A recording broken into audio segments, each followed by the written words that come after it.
NDA और India गठबंधन का सुपड़ा साफ होने वाला है घाटशिला में इस बार। निश्चित है। बिल्कुल सुपड़ा साफ होगा भाजपा जेएमएम का घाटशिला में। और ऐसा भी करने वाला मिस्त्री हो, कोई छान छानने वाला मिस्त्री हो, कोई धान काटने वाली खोजने वाले की बात हो, या हॉल चलाने वाला कोई मजदूर खोजने की बात हो, सब कोई तेज तरार खोज के लाते हैं। लेकिन हमेशा जनप्रतिनिधि चुनते समय गड़बड़ करते हैं, क्योंकि आज तक कोई जागरूक किया ही नहीं कि एक बेहतर विधायक हम चुनते हैं तो हमारा जिंदगी कैसे सुधरे। आपको और आपके सभी दर्शकों को जोहार। क्या कहना चाहिएगा, आज काफी दूर चल के आए हुए हैं, एक ऐसे सुदूरवर्ती गांव में पहुंचे हैं जहां हमें नजर आ रहा है कि विकास इस गांव में शायद पहुंचा ही नहीं है। सिर्फ देखने को मिलता है, ना रास्ता है, ना ही घर यहाँ पे अच्छा है, ना किसी तरह का व्यवस्था हमें यहाँ देखने को मिल रहा है। जैसा कि मालूम है, घाटशिला उपचुनाव आगामी 11 नवंबर 2025 को होना है। जैसे तिथि नज़दीक आ रही है, सभी पार्टियों का प्रचार प्रसार तेज होता जा रहा है, पूरा चुनावी बाजार गर्म होता जा रहा है। जेलकेम के तरफ से जो है कि हम लोग भी पूरी ताकत लगा दिए हैं, और पिछले 4-5 दिनों से पूरा सुबह से लेकर रात तक गांव-गांव अभियान चला रहे हैं, प्रचार प्रसार कर रहे हैं और बताने का प्रयास कर रहे हैं जेलकेम का विचारधारा को, टाइगर जयराम महतो जी का विचारधारा को, और जो घाटशिला में स्थिति परिस्थिति है इसको दिखाने का। चूँकि अभी तक जितने सालों से जो है कि यहाँ के आम आवाम वोट दे रहे हैं, कहा जाए तो आज़ादी के बाद 1951-52 से लेकर अब तक लगातार जो वोट दे रहे हैं, जब जब वोट हुआ है अभी तक वोट इसी स्तर पे हुआ है कि पार्टी ऑफिस से तय हो रहा है कि किस गांव में कितना जनसंख्या है, किस जाति के लोग हैं, किस समाज के लोग हैं, किस धर्म के लोग हैं, कितना आबादी है, वहाँ कितना मुर्गा भिजवा दें, कितना दारू भिजवा दें, कितना पैसा रुपया भिजवा दें, और जो है कि मेरा पक्ष में ज़्यादा से ज़्यादा वोट आएगा। तो हम लोग आ करके बताने का प्रयास कर रहे हैं, समझाने का प्रयास कर रहे हैं एक आम आदमी को, क्योंकि एक आम आदमी को वोट का ताकत का अधिकार जो है उसको जागरूकता से, उसको ज्ञान से उसको दूर रखा गया है। इसीलिए वो वोट किसको देना है, कौन किसको, कैसे आदमी को जनप्रतिनिधि बनना है, वो सोच नहीं पाया है। जैसे कि कुआं का जो एक मेढक होता है, उस जो मेढक कुआं में जन्म होता है, जो मेढक कुआं में बड़ा होता है, और जो मेढक कुआं में मरता है, उस मेढक को अगर पूछिएगा कुआं कितना बड़ा है, तो वो कुआं से बड़ा दुनिया देखा नहीं है तो कुआं उतना बोलेगा। कोई उसको बताएगा कि समुंदर कुआं से बड़ा है तो वो मेढक विश्वास नहीं करेगा, वो मेढक उसको बोलेगा कि आप झूठ बोल रहे हैं, कुआं से बड़ा समुंदर हो नहीं सकता है, क्योंकि ये दुनिया कुआं जितना बड़ा है उतना ही बड़ा है। और कुआं भी अपने जगह सही है, मेढक भी अपने जगह सही है, क्योंकि वो संपूर्ण जीवन वो कुआं में ही रहा है।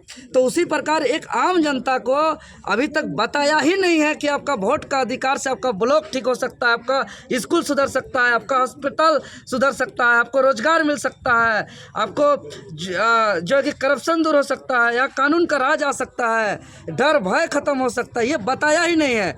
इसीलिए हमेशा डरा करके, धमका करके, लोभ लालच दिखा करके यहाँ वोट लेता है। और एक वोटर को भी लगता है कि एक जनप्रतिनिधि का काम यही है, शोषण करना। उसको कभी नहीं महसूस हुआ कि यहाँ दवाई, पढ़ाई, कमाई जो चौपट है इसको ठीक करना उसका काम है, जो भ्रष्टाचार, अफसरशाही, तानाशाही हावी है इसको कंट्रोल करना उसका काम है। ये जनता समझ ही नहीं पाया था। तो हम लोग आ करके सबको समझा रहे हैं, गांव गांव घूम घूम के हम लोग सबको समझा रहे हैं कि एक आम आदमी अगर कोई ठेला या कोई दुकान या कोई होटल में कोई भी सामान जा कर के खरीदता है, चाहे वो समोसा खरीदे, पकौड़ी खरीदे, तो वो सोचता है कि ठंडा है कि गर्म है। कोई चप्पल खरीदता है या शर्ट, गंजी, कपड़ा कुछ भी खरीदता है तो वो 5-10 बार वो चेक करता है कि जितना रुपया दे रहे हैं उसके हिसाब से वो कपड़ा सही है कि नहीं है।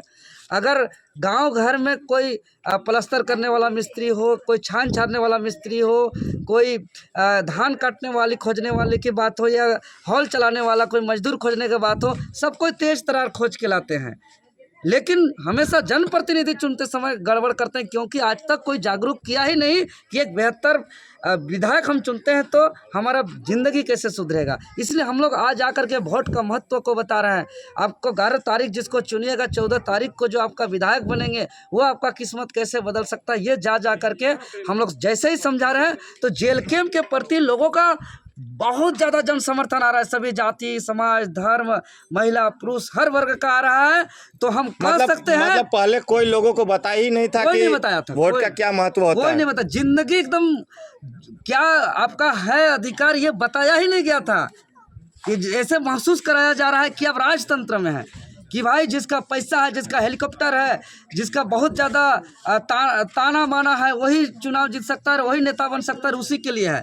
एक चीज जानेंगे देवेंद्र दा, इतना एनर्जी कहाँ से ला रहे हैं? रांची रहे, चाहे गुमला रहे, चाहे अभी घाटशिला में है, आप लोग देखें रात में 2-2:30 बजे तक आप लोग जनसंपर्क किए हैं लोगों के बीच में, और फिर सुबह से ही लगातार क्षेत्र में दौरा। बिल्कुल, चूंकि हम लोग यहाँ जब तक नहीं सोता 11, 11:30, 12 बजे तक जनसंपर्क करते हैं, उसके बाद मीटिंग करते हैं, फिर अगला दिन का हम लोग तैयारी करते हैं, रणनीति करते हैं, अगला शेड्यूल जारी करने का करते हैं। ये जनता का आशीर्वाद से ये ऊर्जा मिलता है, क्योंकि हम लोग आज देखिएगा तो हम घर को छोड़ दिए हैं, और आज पुलिस का लाठी हो या FIR हो, सब कुछ झेल करके हमारा अंतिम इच्छा यही है कि हमारा जनता जागरूक हो जाए। कल देवेंद्र नाथ महतो रहे या नहीं रहे, वे कुछ भी हो जाए, ये जनता अगर जागरूक हो जाएंगे तो उसका अधिकार को बचा लेंगे। हम यही सोच के साथ हम निकले हैं, और हमको इतना ऊर्जा मिलता है, और लोगों से जो जन समर्थन मिल रहा है, हम स्पष्ट कह सकते हैं कि NDA और इंडिया गठबंधन का सुपड़ा साफ होने वाला है घाटशिला में इस बार। निश्चित है, बिल्कुल सुपड़ा साफ होगा भाजपा JMM का घाटशिला में,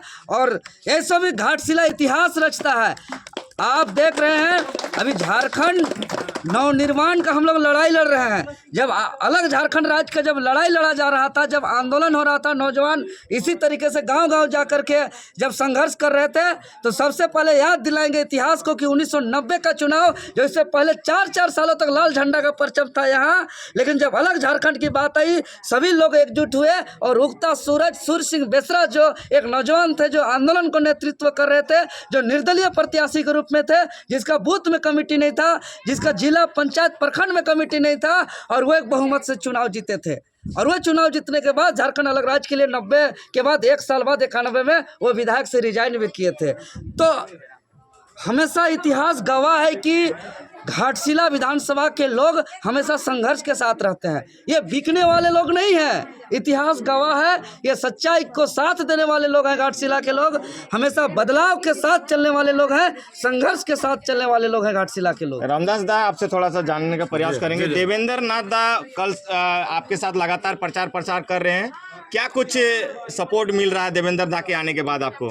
जी, सबसे पहले तो सभी को जोहार। देवेंद्र दा आने के बाद जो देवेंद्र दा का जो लोगों को समझाने का तरीका है, ये बहुत बेहतरीन तरीके से समझा रहे हैं। कई सारे एग्जाम्पल दे के समझा रहे हैं, कभी पंछी का उदाहरण दे करके, तो कई सारा चीज़ों का काम करने का इशारा करके। तो ये जो इनका जो तरीका है जो समझाने का, इससे लोग काफ़ी प्रभावित हो रहे हैं, और एक आसान भाषा में लोग समझ पा रहे हैं कि आज का परिप्रेक्ष्य में एक विधायक का कितना इम्पोर्टेंस है, और एक विधायक क्या कर सकता है। इन सारी चीज़ों को एक कहानी के माध्यम से जो समझा रहे हैं, ये लोग काफ़ी बेहतर तरीके से समझ पा रहे हैं, और अभी ठान लिए हैं कि सही में हम लोग क्या गलत कर रहे हैं। 5 साल तक हम लोग झेला जाते हैं कुछ चंद पैसा के लिए, और इनमें समझ गया जनता कि दोबारा ये गलती नहीं करने का भी निर्णय लिए हैं। चलिए देखते हैं जनता समझिए कि नहीं। जो प्रत्याशी हैं जयराम महतो के पार्टी का, वो लोग आए हुए थे, साथ ही साथ कई नेता लोग यहाँ पहुँचे थे। वो लोग आप लोगों को कुछ समझा बुझा रहे थे, तो क्या इनकी बातें आपको समझ आ रही थी कि क्या ये लोग कह रहे थे? हाँ, वो समझ में आ गए हैं। समझ में आ रहा है? हाँ। तो क्या लगता है इस बार आप लोग बदलाव कीजिएगा? हाँ, कीजिएगा, बदलाव हो जाएगा। तो क्या बताया, कई नंबर में देना है वोट? 5 नंबर में। 5 नंबर में देना है। कौन छाप है? कैंची छाप। कैंची छाप है, याद आ गया आप लोगों को? हाँ। छाप का झंडा लिया तो यहाँ नहीं आए। अच्छा, इस गांव में रोड कब से खराब है इस गांव का? ये तो हो गया, बहुत दिन हो गया खराब है। तो नहीं बनाया अभी तक? नहीं, ये तो बनाएंगे बोल के अभी तक हुआ ही नहीं है। स्कूल कितना दूर में है आपका गांव से? आपका बच्चा लोग कितना दूर स्कूल जाता है? यहाँ से कितना 2 किलोमीटर। माने एक 2 क्लास का बच्चा भी उतना दूर जाता है? हाँ, जाता है। पैदल ही जाता है? हाँ, पैदल है। हाथी उथी आता है? पूरा जंगल देख रहे हैं आप लोग का इधर? हाँ, आता है। हाथी आता है? हाँ। चलिए आप लोग दीदी सब